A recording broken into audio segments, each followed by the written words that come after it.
যে কোনো মানুষ সকালবেলায় উঠে যদি তুলসী বৃক্ষ দর্শন করে তার দিন ভালো যায়, তার সারা দিন কোনো বিপদ হয় না। শুনে নাও মা, সকালবেলায় ঘুম থেকে উঠে যদি কেউ 4 বার তুলসী গাছকে পরিক্রমা করতে পারে, তার বজ্রঘাতে মৃত্যু হয় না, তার সর্পঘাতে মৃত্যু হয় না, তার অপঘাতে মৃত্যু হয় না, তার অ্যাক্সিডেন্টও হবে না।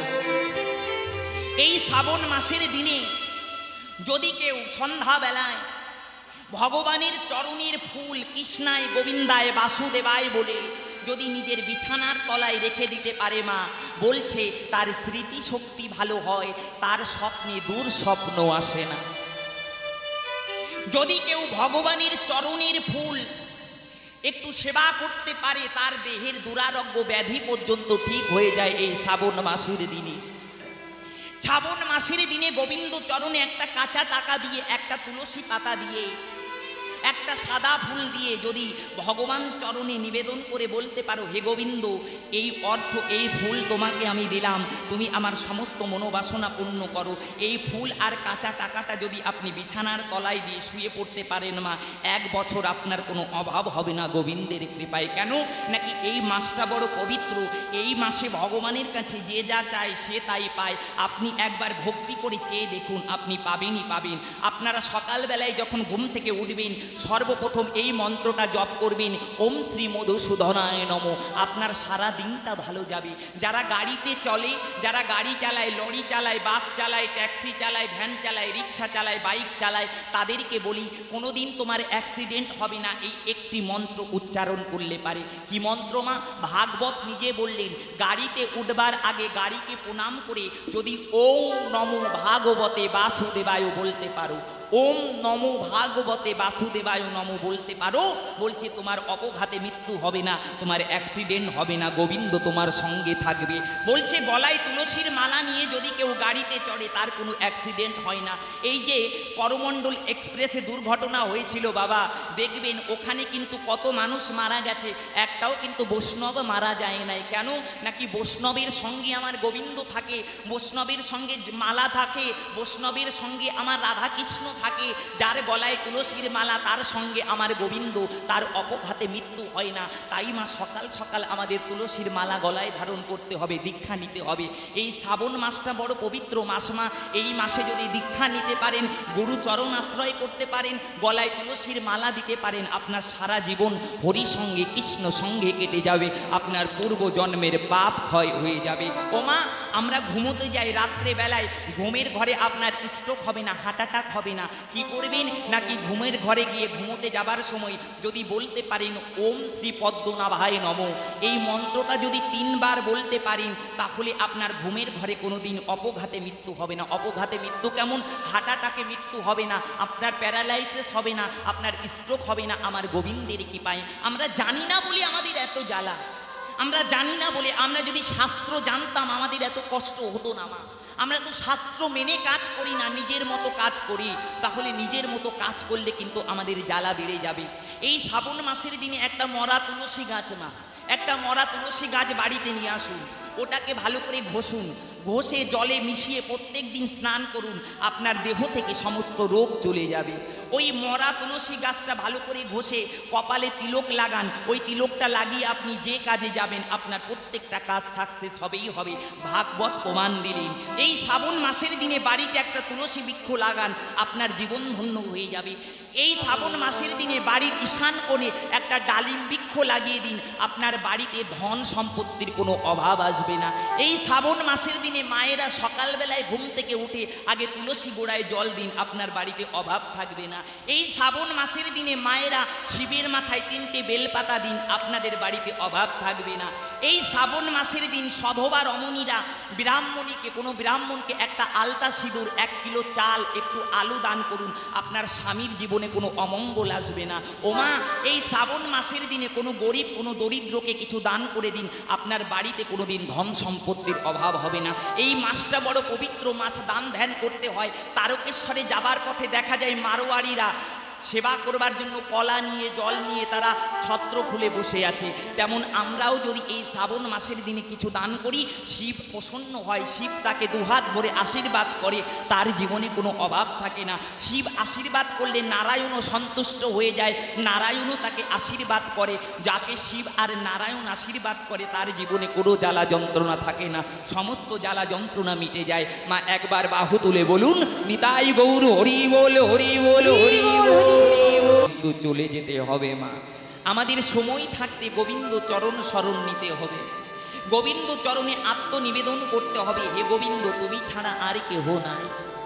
মাগো, সকাল সন্ধ্যায় আমাদের কিছু কর্ম আছে, সকাল সন্ধ্যায় কিছু আমাদের কর্ম আছে, সেগুলো করলে পারে মনুষ্য জীবনে উন্নতি হয়। মনুষ্য কুলে জন্ম নিয়েছি শুধু ভালো মন্দ সেবা করবার জন্য নয়, এই হাত দুটো দিয়েছে ভগবান শুধু কাজ করবার জন্য আর সেবা করবার জন্য নয়। ওই বাবাজির কাছে শুনে দেখুন, এই হাতটি দিয়েছে গোবিন্দ সেবা করবার জন্য, গুরু চরণ সেবা করবার জন্য, গোবিন্দ চরণে তিল তুলসী দেবার জন্য। কিন্তু আমরা সেই হাত দিয়ে ভুলেও গোবিন্দ চরণে তিল তুলসী পাতা একবেলা নিবেদন করি না, কিন্তু নিজের সংসারের জন্য গাধার মতো পরিশ্রম করছি। কিন্তু সেই সংসারে যেদিন তুমি অচাল হয়ে যাবে, এই সংসার সেদিন তোমাকে দাম দেবে না। যে সংসারের জন্য এত কিছু করছো, বিষয় আমার, বাড়ি আমার, সংসার আমার, যদি বিছানায় পড়ে যাও 1 মাস 2 মাস 3 মাস পরে এই সংসার আর তোমাকে ভালোবাসবে না, তোমাকে ফেলে দেবে। কিসের সংসার?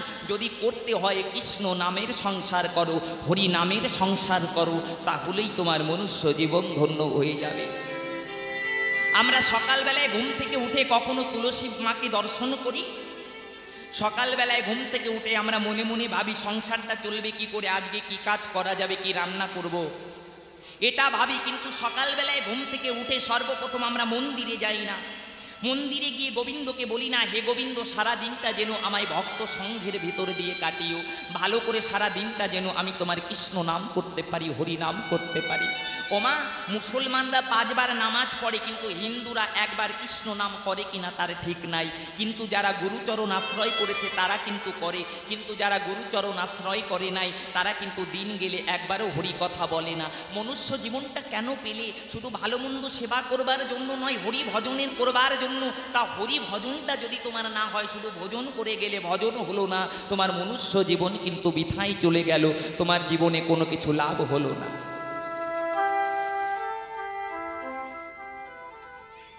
তাই মা, আমাদের কিন্তু গোবিন্দ চরণে সমস্ত শরণ মরণ দিয়ে বলতে হবে, হে গোবিন্দ আমরা তো সাধন জানি না, ভজন জানি না, পাপী অধম তুচ্ছ জীব, তুমি নিজ গুণে কৃপা করে চরণ দাস করে রেখো, যেন তোমার চরণই শেষের দিনে জায়গা পাই, আর কিছু চাই না। তাই শ্রীরাম সখায় আমারে বলছে, পাল জড়ো করো কানাই, গগনে আর বেলা নাই, আমাদের ঘরে ফিরে যেতে হবে। তাই কানাই আমার বলে, ওরে শ্রীরাম তুমি আমার মায়ের কথা মনে করাইলে, আমি মায়ের কথা ভুলে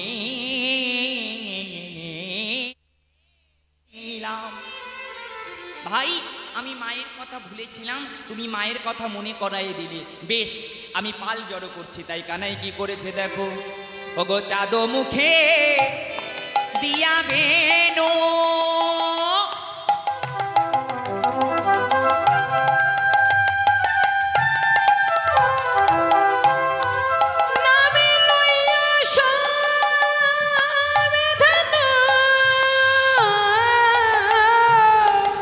ওগো চাঁদ মুখে দিয়া বেনো,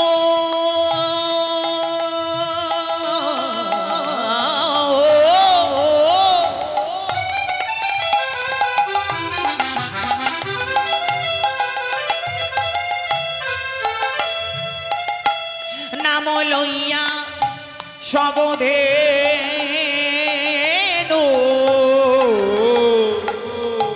চাঁদ মুখে দিয়া বেনো,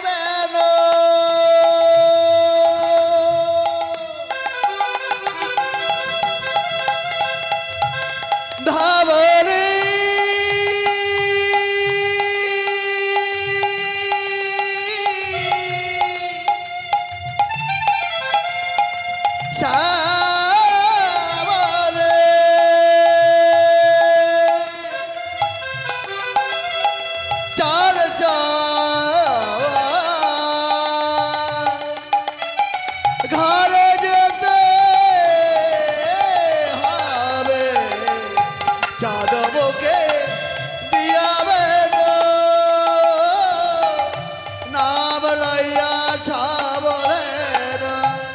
ডাকিতেলা ডাকিতেলা কিলো উচ্চ ঈশ্বরে ডাকিতেলা ডাকিতেলা কিলায়ত ঈশ্বরে বলে আয় শ্যামলী আয় বলে ধবলি আয় শ্যামলী আয় ধবলি বলে আয় শ্যামলী আয় ধবলি বলে আয় শ্যামলী আয় ধবলি বলি ঘরে যাবা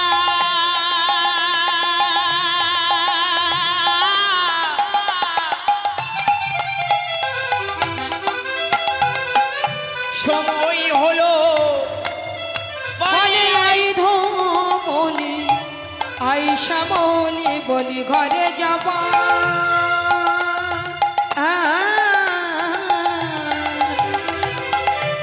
সময় হলো আই ধবলি আই শ্যামলী বলি ঘরে যাবা সময় হলো বলি আই শ্যামলী আই ধবলি ওগো ঘরে যাবার সময় হলো বলে আইধা বলি আইসা বলি ঘরে যাবার সময় হলো বলে আইধা বলে আইসা বলি ঘরে যাবার সময় হলো বলে আইধা বলি আইসা বলি ঘরে যাবার সময় হলো আয় ধবলি আয় শ্যামলী চাঁদ মুখে দিয়া বেনু নাম লইয়া সবধেনু ডাকিতেলা গিল উচ্চ ঈশ্বরে গোবিন্দ আমার ধবলি শ্যামলি বলে ডাকছে।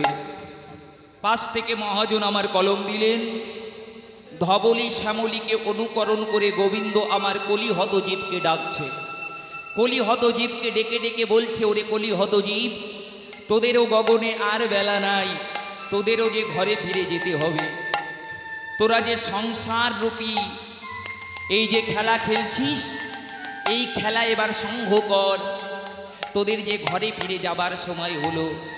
তাই গোবিন্দ আমার চাঁদ মুখে দিয়া বেনু নাম লইয়া সবধেনু ডাকিতে লাগিল উচ্চ ঈশ্বরে।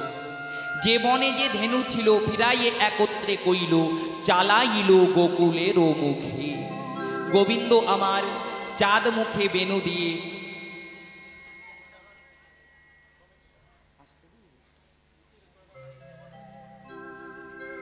দেখুন মায়েরা বাবারা, এই যে এত বড় নামযজ্ঞের আয়োজন করেছে বাবারা, কমিটির বাবারা, কত কষ্ট করে অক্লান্ত পরিশ্রম করে তারা দাঁড়ে দাঁড়ে ভিক্ষা করে এই মহতি হরিবাসরের আয়োজন করেছে। এত এত কীর্তনিয়াদের আগমন, এত এত ভক্তের সেবা হচ্ছে, আমার গোবিন্দ বিগ্রহের নিত্য ভোগ হচ্ছে। এত সুন্দর একটা অনুষ্ঠান তো একা করা সম্ভব নয়। 10-এর লাঠি একার বোঝা।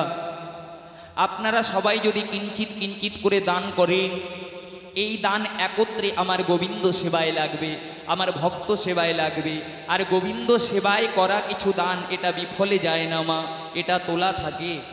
ভগবানকে দ্রৌপদী এক টুকরো বসন দান করেছিল বলে যেদিন দ্রৌপদীর বসন চুরি হয়েছিল, বস্ত্র হরণ হয়েছিল, ভগবান শত শত বসন দিয়ে তার লজ্জা নিবারণ করেছিল। আমি আগেই বলেছি মা, শ্রাবণ মাসে কিঞ্চিত দান করলে পারে সেই দান দ্বিগুণ পাওয়া যায়। তেমন এই হরিবাসরটা কিন্তু সঠিক জায়গা দান করবার জন্য। তাই আপনাদের কাছে কমিটির বাবারা যাবে, আপনারা যে যেমন পারবেন আপনারা গোবিন্দ সেবায় দান করবেন। আপনাদের দান কিন্তু গোবিন্দ চরণে তোলা থাকবে, এই দান কিন্তু বিফলে যাবে না। আপনারা যে যা পারবেন সাধ্য মতন দান করবেন, এই দান কিন্তু নরনারায়ণ সেবায় লাগবে। আপনারা দুহাত খুলে দান করবেন মা।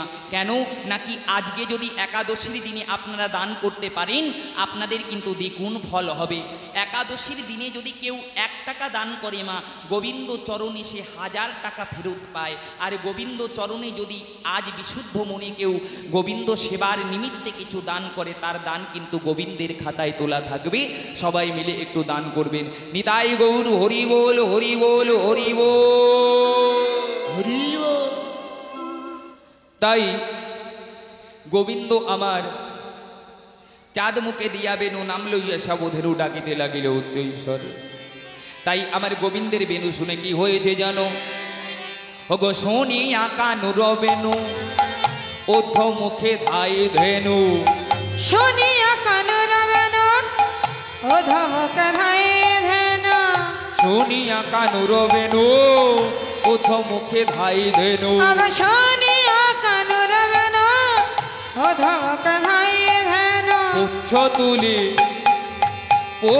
তুলি পৃষ্ঠের উপরে, পুচ্ছ তুলি পিঠের উপরে, ওগো পুচ্ছ তুলি পিঠের উপরে, পুচ্ছ তুলি পিঠের উপরে, তারা ধেয়ে ধেয়ে চলিল রে, ধেয়ে ধেয়ে চলিল রে, তারা ধেয়ে ধেয়ে চলিল রে, ধেয়ে ধেয়ে চলিল রে, ঘরে ফিরে যাবে বলে ধেয়ে ধেয়ে চলিল ও রে, গোরা ঘরে ফিরে যাবে বলে ধেয়ে ধেয়ে চলিল রে, ঘরে ফিরে যাবে বলি ধেয়ে ধেয়ে চলিল রে, ঘরে ফিরে যাবে বলে ধেয়ে ধেয়ে চলিল রে, ফেলি পিঠের উপরে, বচ্চ ফেলি পিঠের উপরে, শুনিয়া কানুর বেনু ঊর্ধ্বমুখী ধাই ধেনু পুচ্ছ তুলি পুষ্টের উপরে। আমার গোবিন্দের মুরলীর ধ্বনি শ্রবণ করে ধেনুগণ আমার ছুটে ছুটে চলেছে ঘরে ফিরে যাবে বলে। শুধু ধেনুগণ বাবা, শুধু ধেনুগণ মা, ধেনুগণ নয়, আরও কারা চলেছে নাকি যে বনে যে রাখালগণ ছিল সবাই কানুর বেনু শ্রবণ করে তারা ছুটে ছুটে আসছে। কেমন করে?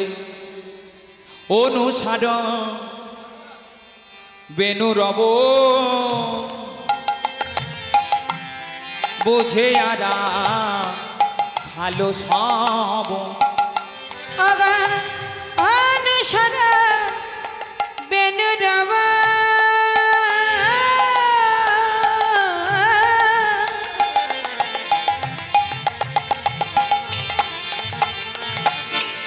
বুঝিয়ারা কাল সব, আসি আমি লীল নিজ সুখে,